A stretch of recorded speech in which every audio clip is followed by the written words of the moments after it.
Thank you, thank you, thank you. परमपिता परमेश्वर, हम आपका हृदय से धन्यवाद करते हैं क्योंकि आप अद्भुत युक्ति करने वाले और सामर्थ्य के अद्भुत आश्चर्य कर्म करने वाले परमेश्वर हैं। आप सृष्टि के बनाने वाले, सृष्टि के चलाने वाले भी आप ही हैं। हम धन्यवाद करते हैं कि आपने मनुष्य को नई सृष्टि बनाने के लिए, रीजनरेट करने के लिए अपने पुत्र के बलिदान के द्वारा कार्य को शुरू किया और सुसमाचार पूरी दुनिया में भेजा, ताकि जो कोई उस सुसमाचार को ग्रहण करे उसके जीवन में परमेश्वर की आत्मा की सामर्थ्य प्रकट हो और परमेश्वर की उपस्थिति बॉडी ऑफ क्राइस्ट में उसके जीवन में कार्य करे और उसे नई सृष्टि बनाए, नए सिरे से जन्म देकर और नए जीवन में उसको मैच्योरिटी तक ले जाए, आत्मिक परिपक्वता में उसको अपनी महिमा का पात्र बनाए, ताकि उसका जीवन और सब विश्वासियों का जीवन कलीसिया में प्रभु यीशु मसीह की देह के रूप में प्रकट हो और उसी की महिमा का कारण बने, ताकि हम उसके स्वरूप में प्रकट किए जाएं। सारी महिमा उसको मिले क्योंकि ये सब कुछ का करने वाला वो स्वयं। धन्यवाद करते हैं प्रभु, हमारा समर्पण प्रभु यीशु मसीह की आत्मिक देह में ये अत्यंत आवश्यक है, जो हमारे जीवन में कार्य करता है।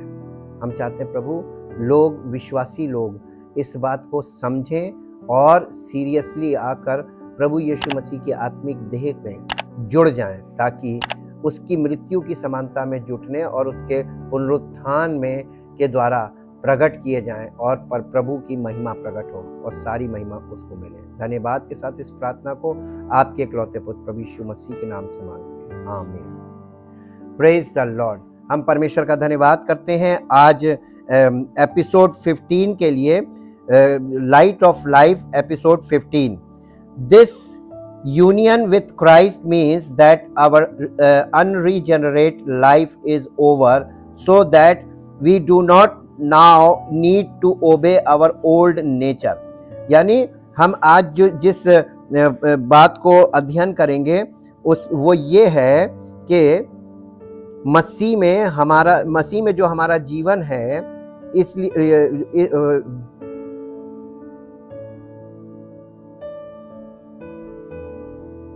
मसीह में जो हमारा अब जीवन है वो जीवन हम अब पाप के अधीन नहीं, बल्कि हम मसीह के अधीन हैं। इसलिए अब हम अपने पुराने स्वभाव के अनुसार जीवन व्यतीत करने के लिए बाध्य नहीं हैं, बल्कि हमारे पास एक चुनाव है, एक चॉइस है कि हम मसीह के स्वरूप में और उसकी इच्छा के अनुसार अपने जीवन को व्यतीत कर सकते हैं। और इसके लिए हम परमेश्वर का धन्यवाद करते हैं, क्योंकि इस कार्य को शुरू उसने किया है अपने पुत्र के बलिदान के द्वारा।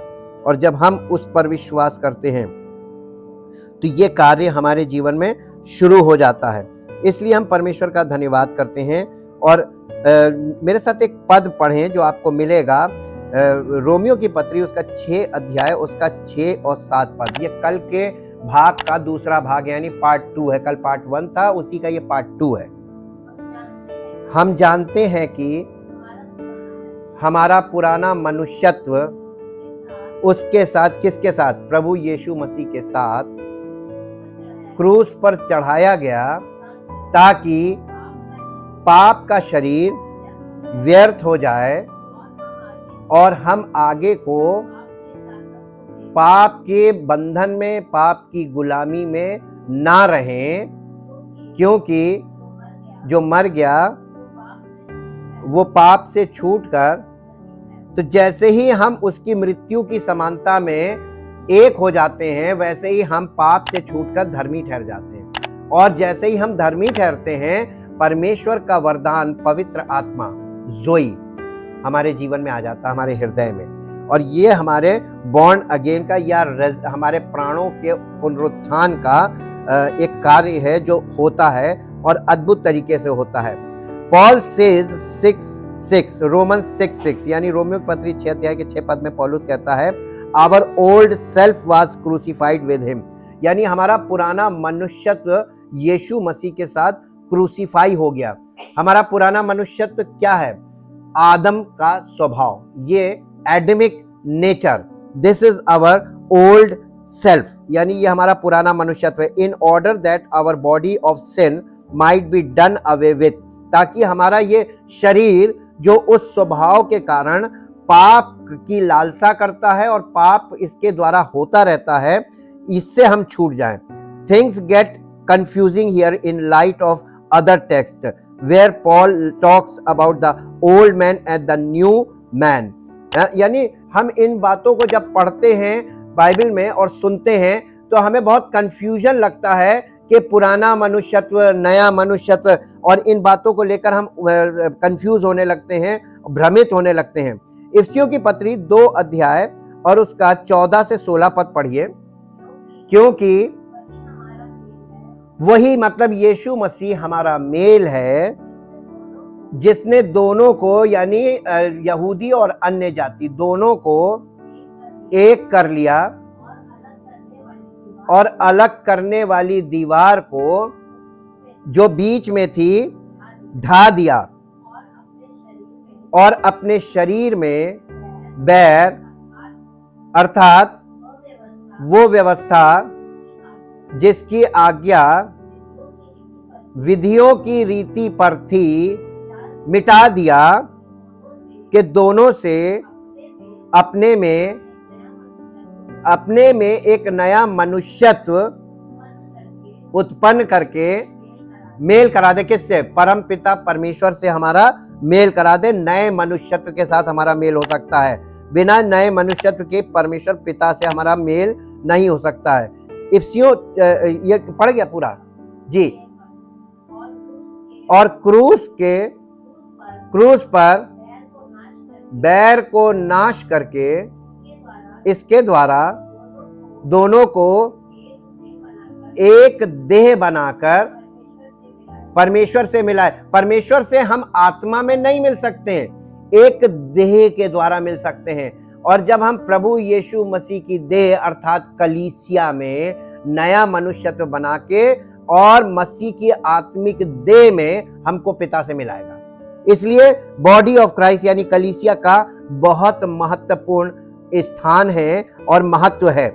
इसी में इफिसियों की पत्री 4 अध्याय का 22, 23, 24 पद पढ़िए कि तुम पिछले चाल चलन के पुराने मनुष्यत्व को जो भरमाने वाली अभिलाषाओं के अनुसार भ्रष्ट होता जाता है उतार डालो और अपने मन के आत्मिक स्वभाव में नए बनते जाओ और नए मनुष्यत्व को पहन लो जो परमेश्वर के अनुरूप सत्य की धार्मिकता और पवित्रता में सृजा गया है, created in the holiness and righteousness of God. और यही परमेश्वर की धार्मिकता है जो हमें पहननी है। और ये कलीसिया में हमको रेगुलर रहने से हम उसको पहनते हैं। ये स्पिरिचुअल है, ये फिजिकल नहीं है। कुलस्सियों की पत्री 3 अध्याय 9 से 11 पद पढ़ेंगे।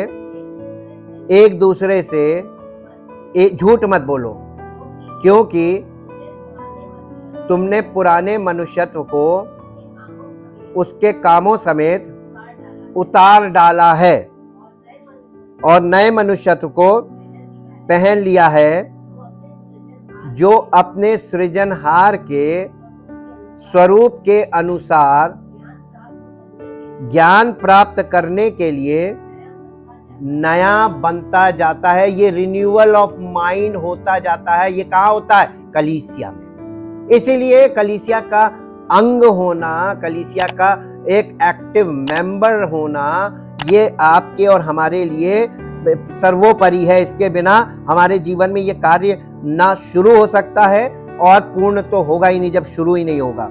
इसलिए हमें परमेश्वर के वचन को, जो पौलुस हमें बहुत प्रयास करके समझा रहा है, पवित्र आत्मा आज उसी प्रयास को हमारे जीवन में पूरा करना चाहता है, जो पौलुस के द्वारा उसने इंफॉर्मेशन के रूप में लिखित में दिया है, उसको हमारे जीवन में पूरा करके परमेश्वर की महिमा करना चाहता है।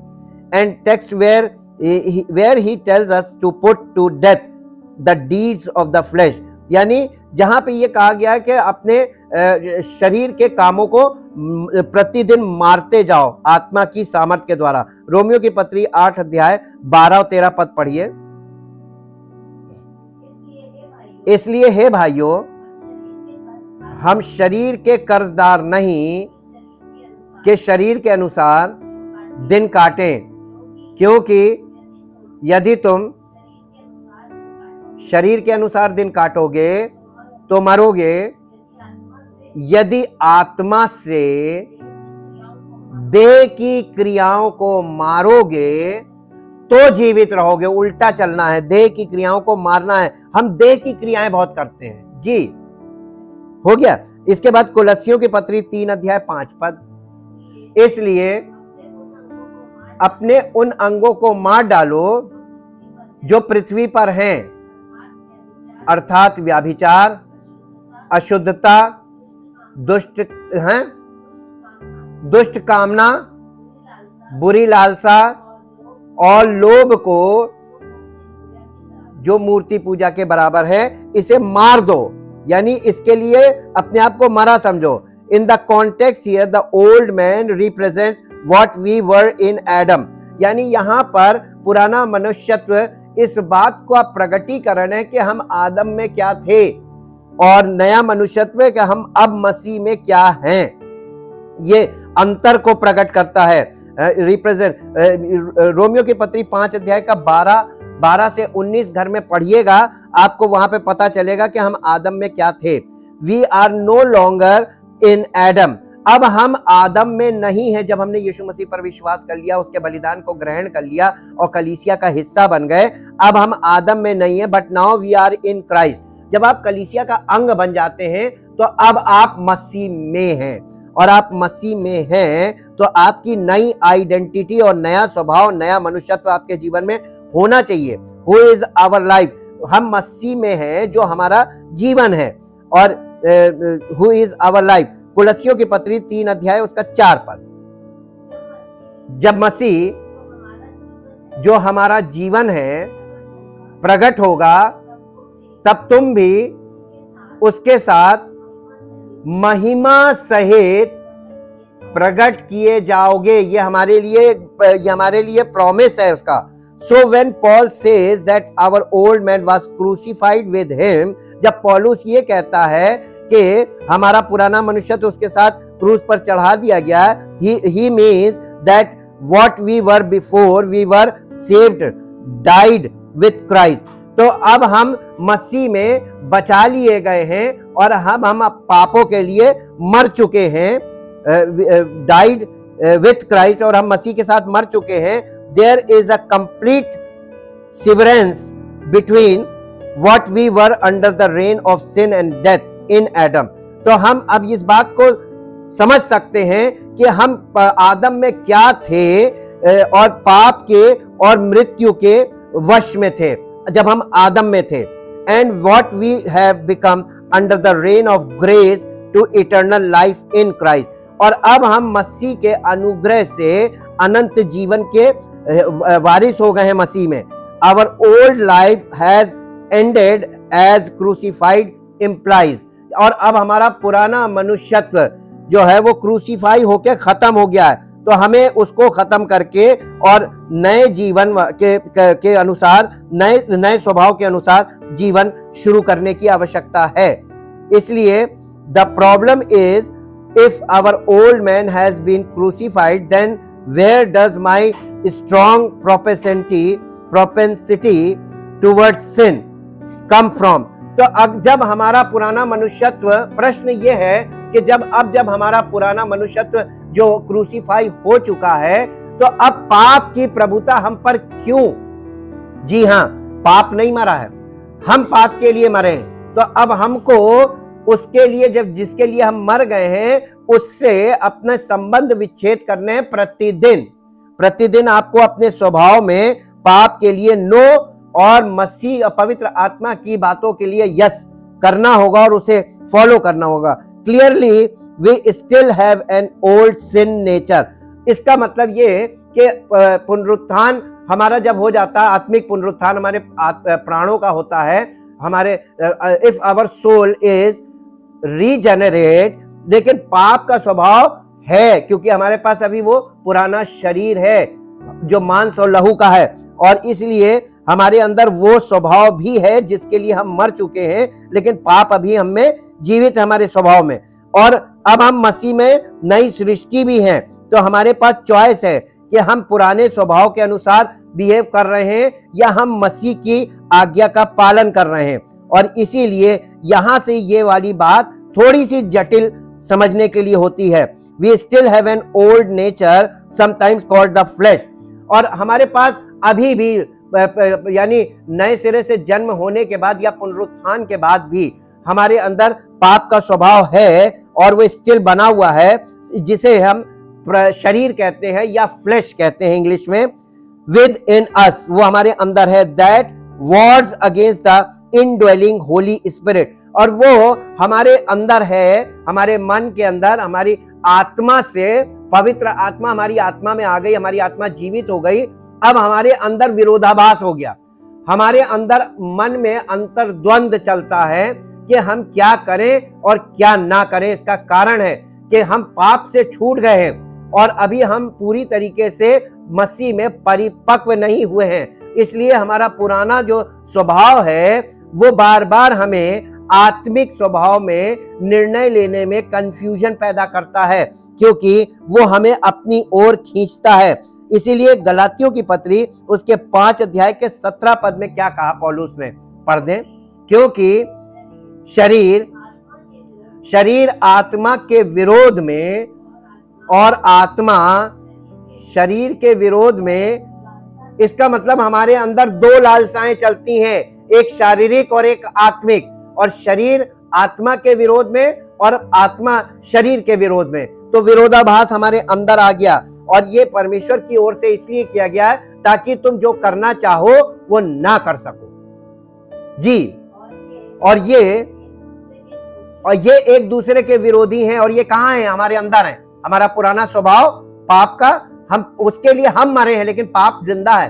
तो वो स्वभाव अभी है, वो हमको हर उचित काम करने में जो मसीह के अनुसार है उसमें करने में कंफ्यूज करने का काम करेगा, हमें कंफ्यूज करेगा और हमको दूसरी बातों से हमारे माइंड को टर्न करेगा। जैसे फॉर एग्जांपल लोग कहते हैं कि जब आप मसीह में आ गए तो अब लोग कहेंगे अरे तुम तो बिल्कुल बदल गए, तुमने तो सब कुछ छोड़ दिया। आपको ऐसी ऐसी बातें बोलेंगे तो आपके अंदर तर्क शक्ति चलेगी, अरे खा लेने में क्या जाता है, अरे मिल लेने में क्या जाता है, अरे वहां जाने में क्या जाता है। तो ये आपके पास जो तर्क आ रहा है ना, ये आत्मा के विरोध में है, ताकि आप वो करो और आप अपने मन को समझा सको कि नहीं हम गलत नहीं कर रहे हैं, कोई बुराई नहीं है। लेकिन नहीं, जिस चीज के लिए पवित्र आत्मा ने, जिन जिन बातों के लिए यीशु मसीह ने मना किया, पवित्र आत्मा उन बातों को याद दिलाएगा, ये मना है, प्रभु ने मना किया था। And Paul commands us to put off the old man and put on the new man.